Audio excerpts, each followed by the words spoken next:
লাকসাম একটা ঐতিহ্যবাহী, এটাকে বলে দৌলতগঞ্জের দৌলত। কি ঠিক আছে? এটাকে কম্পেয়ার করে চট্টগ্রামের খাতুনগঞ্জের লগে আমি ভোট চাইতে আমার লাকসামের অলিগলি হাটের বাজারে, এই বাজারে যখন আমি ঘুরেছি, আমি দেখছি এই ব্যবসায়ীরা কত বড় প্রভাবশালী ব্যবসায়ী।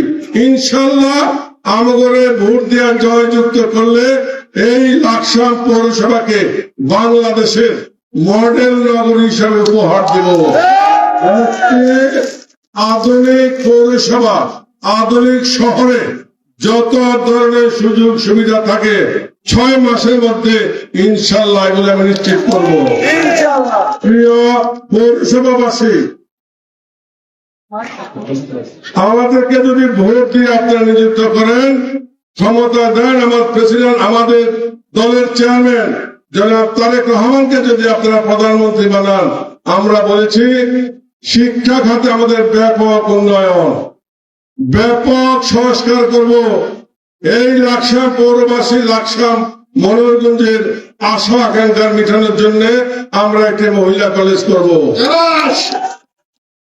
প্রিয় পৌরসভাবাসী, আরো কিন্তু আমাদের পিছনে অনেক লাকসাম মনোরঞ্জবাসী আছে, তো ওরা, আমি ওদেরকে খুশি করছি অনেক আগে। আজকে পৌরবাসীকে একসাথে পেয়েছি মজির ভাই সৌজন্যে, জোরে একটা তালি বাজান। পৌরসভার সকল নেতৃবৃন্দকে ধন্যবাদ জানাচ্ছি।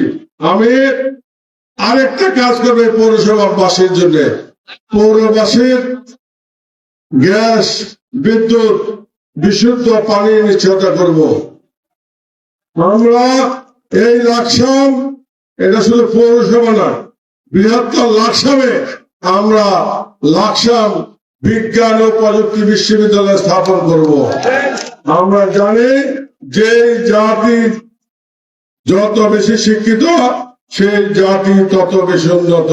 লাকসামে পৌরসভা শিশু পার্ক, আরে ভাই শিশু পার্ক থেকে বড় জিনিস অপেক্ষা করতেছে। এই ডাকাতিয়া নদী পূর্ণ খনন করে এটাকে খাতুনগঞ্জকে এমনি বানাবো, জলপথ, স্থলপথ, জলপথ দিয়ে মাল মহা পরিবহন করবেন মনোরগঞ্জ, হাজীগঞ্জ, চাঁদপুর, নোয়াখালী। তাহলে আপনাদের পরিবহন ক্ষমতা কম পড়বে, নদীর পানি টল টল করবে, পিকনিক স্পট ওখানে হবে, ওখানে পার্ক হবে, ওখানে সবকিছু হবে। সবসময় ছুটি দিনে ঘুরতে যাবেন। আমি আর বক্তব্য বাড়াচ্ছি না।